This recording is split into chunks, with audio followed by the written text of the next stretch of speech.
I want to talk a little bit more about like what's next for Resident Evil, the franchise. It's on everybody's lips. Like I know we're still getting through Resident Evil 9 or Requiem, so I'm not really going to spoil that game here. My spoiler talk video is coming in like a week or so. I'm going to try and make it a long video. I know you guys have been asking, keep your eyes peeled for that, but I wanted to expand upon the news that we just got that Resident Evil 9 sold 5 million copies in 5 days, with IGN saying, quote, hitting 5 million sales faster than Resident Evil Village and the remakes of Resident Evil 2 and 4. So it's a big, significant moment for the Resident Evil franchise in a lot of ways. And at Mark Martinez 3093 in my comments of a previous video asked, with the success of Resident Evil lately, do you think Capcom will do more experiments with the franchise like before? I wanted to dive into all this. I did talk about this in the Wednesday news show I do every week on this channel a little bit, but mostly about the RE1 remake rumors. So I kind of wanted to dive out and talk big picture about like what the future of this franchise and what could possibly happen, because I think at this point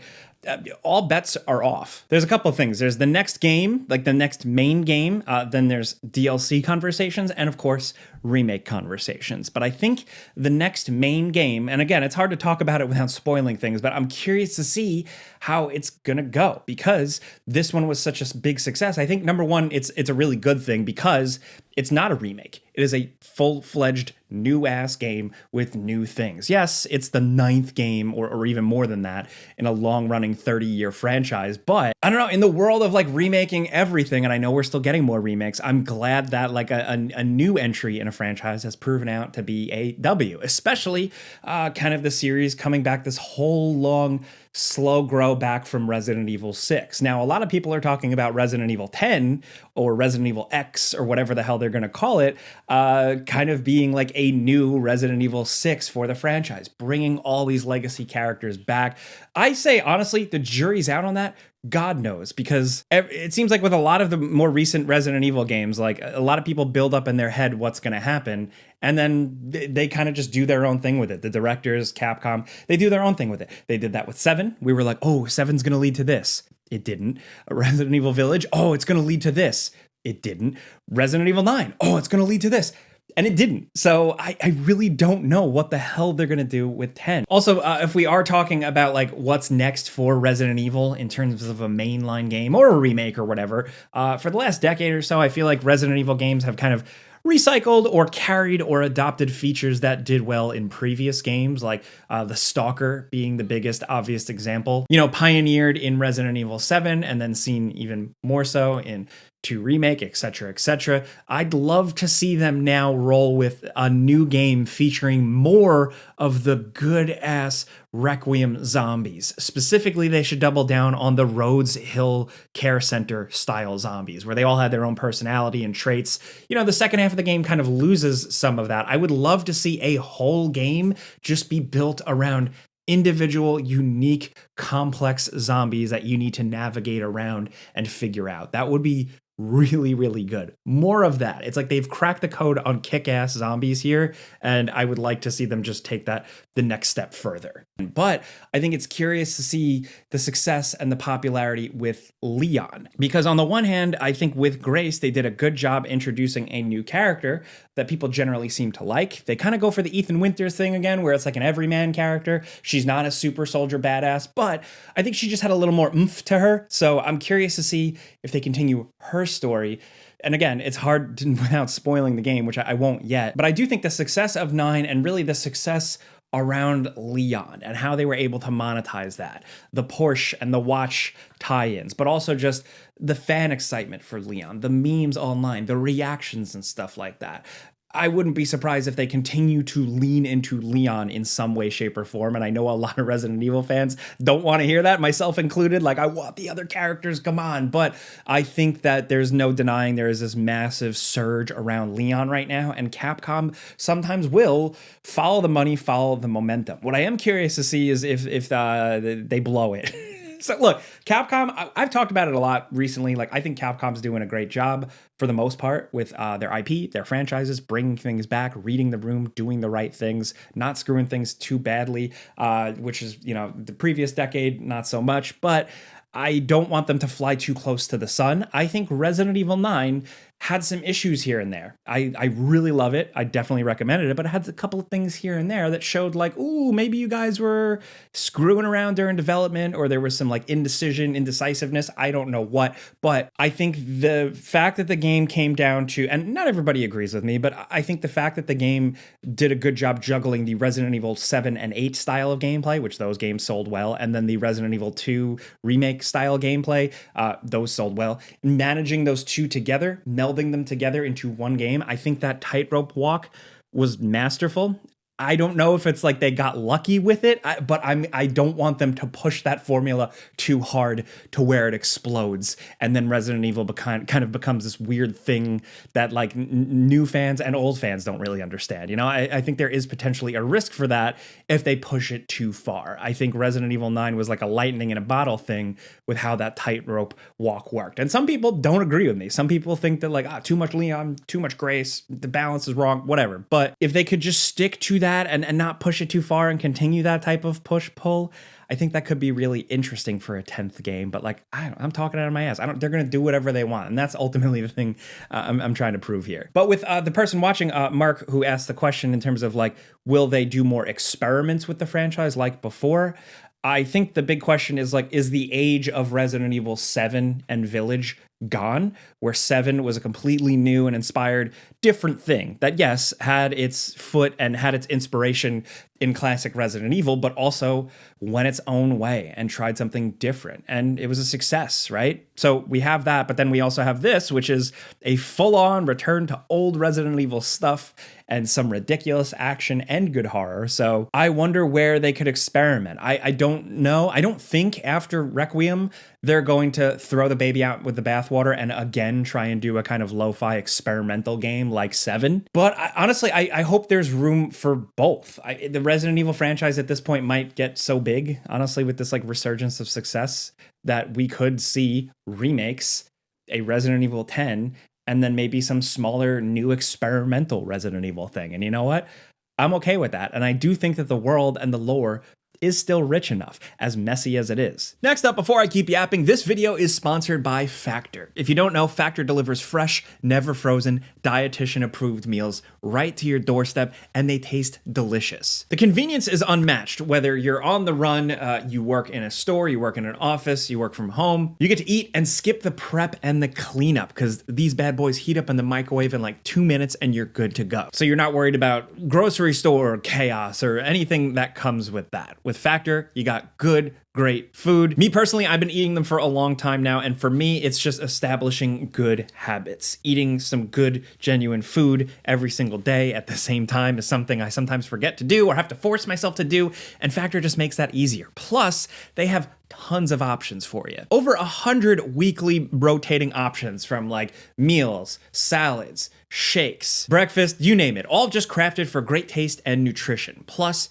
whatever diet you need, they got you covered. Whether you need more protein, you're a vegetarian, again, the options are crazy here. Real food, real ingredients, definitely worth checking out. So if you want to get started, all you got to do is click the link in the description down below or the QR code on screen here. When you're there, listen to me, use code ONJakeFB50 to get 50% off your first Factor box, plus free breakfast for 1 year. Again, click the link in the description down below, QR code screen on here, and use code ONJakeFB50 to get 50% off your first Factor box, plus free breakfast for 1 year. That's some good food. So check it out, and big thanks to Factor for sponsoring this video. Now back to what I was talking about. What was I talking about? But that comes down to the DLC as well. So Dusk Golem, or Aesthetic Gamer on social media, who has gotten some scoops and some leaks and some things right about Resident Evil in the past, very much like an insider guy. The stuff he's been throwing out recently has been really interesting around DLC, saying DLC has been in the works, which is a good educated guess, or he knows for a fact, whatever. Most Resident Evil games for the last decade or so have had a consistent stream of DLC. So he had talked, and I'll link his tweets or whatever in the description, but he had talked about the potential for an Alyssa Ashcroft thing. Apparently, like, they had done her playable model up and everything like that, but it seems like there may be a pivot to some sort of Leon DLC, which is cool, but I wonder what they would do with that. If anything, I think a lot of people are curious to see what Leon was doing before the events of Requiem, like what led him there. But I also would just love something totally else, like Ada or Hunk, like do another fourth survivor type mode or something like that. Honestly, if we're talking DLC, I think the game needs a better like new game plus mode and mercenaries mode and all that, but that's like a whole different conversation. I don't think Grace DLC would fit here. I think it would feel a little forced, like Operation Grace or like some little spin-off thing like that. I don't necessarily need that, but if they did do that, they could just double down on making like a smaller, scary horror thing. But who knows? If it was Leon and it was like a little Leon side mission, fine. I'll take it, dude. Whatever. If anything, I would say is that it did seem like playing Requiem, it did seem like there was probably some stuff that was cut or some stuff that was changed, rearranged, left on the cutting room floor. So I'd be curious to see if some of that could be revised or revived or revisited or something like that in a DLC. Who knows? Then, of course, if we're talking what's next for Resident Evil, the remake stuff. Now, I talked about some of this in the Wednesday video, but Dusk Golem also suggested that a Resident Evil 1 remake is very early in the works. Like we're talking like pre-production level. And I think that's interesting because again, I'm repeating myself a little bit from that video, but like there's two things. First of all, this is a banger. This is already a remake. And I know a lot of people say they already remade one.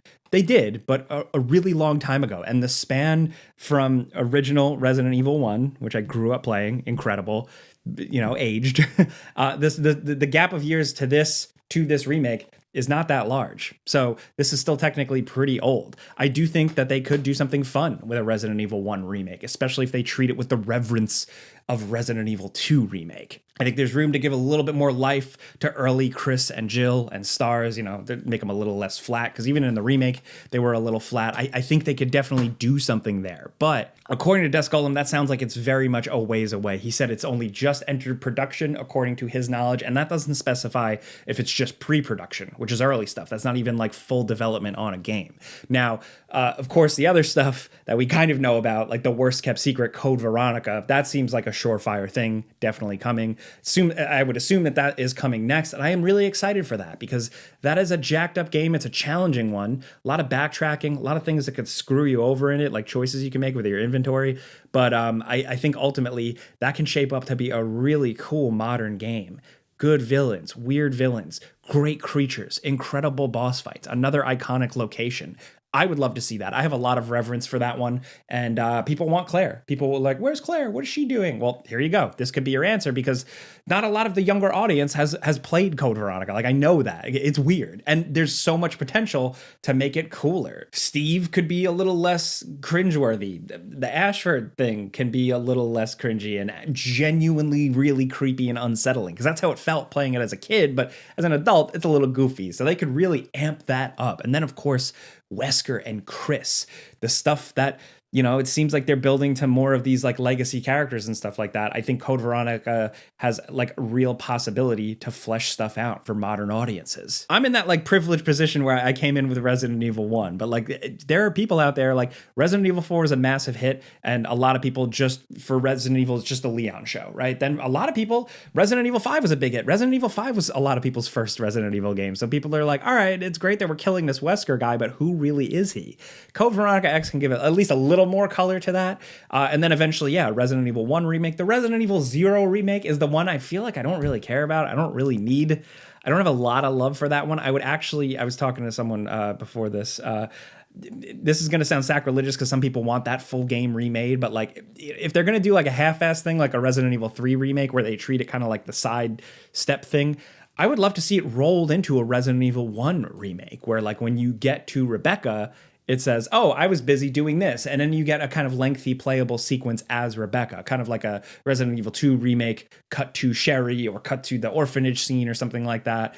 I don't think 0 needs to be a whole ass game. And I know that's harsh. I know so I'll probably still play it and love it. I'm just a Resident Evil junkie. But if I had to like pick and choose what I could take and what I could get, that's where I'm at. And again, back to the Resident Evil 1 remake, I do think it's interesting because that's where it all started. And for me, like that's where the lore and the excitement and the characters started and everything kind of blossomed out from that. Now you look at the little bits of Resident Evil older lore we get in like 7 and 8 and hell, even some of 9. And, it's all just small references and callbacks to really old things. But those really old things are a good foundation. And I would love to see them build on that.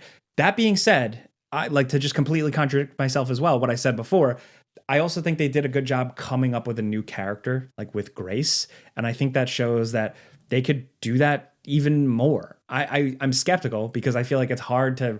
How do you make an awesome badass Resident Evil modern character like in 2026? Like it just feels like so lightning in a bottle, and everyone has strong opinions. But can they make someone as cool, as badass as Jill? Or Leon or Chris, like, you know, some deeper Resident Evil lore people who like the movies and the spin-off games and stuff like that might have a stronger opinion. They've never quite cracked it, and I'd be curious to see them give it a shot because Grace, you know, as much as she's not like a super powered OP badass, she's very human in a wild Resident Evil world. You know, I think it shows potential that they do have the chops at this point to figure out some new folks because they're not getting any younger. You know, all the conversation was like how old Leon is. And then, I mean, of course, how old Chris is and how old everybody is. Technically, Jill, not as much because it's like an aging thing. It's complicated, but that's where we're at. Resident Evil is a mess. It's a beautiful mess.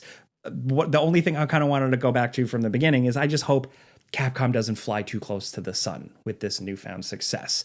They've done it in the past. They've also stuck the landing in the past. I just hope that the folks that are in charge of Resident Evil as like the IP, the branding, and also the lore and the story and where it goes forward, I just hope they continue to make the right decisions and don't start just trying to give people a shit ton of Resident Evil, like quantity over quality, you know? Like I said, there is room now. There is a big enough world now for a new mainline Resident Evil game, a remake, and maybe an experimental side experiment like thing. But I hope that we don't lose what makes Resident Evil special because we've gotten to a point where we've almost lost that in the past. So yeah, good luck, Capcom. Go get them. We'll see what happens. Again, I want to talk spoilers, so I will do that in a video in about a week or so. So keep your eyes peeled for that. But thanks for listening to me yap about Resident Evil today. That's what I wanted to do.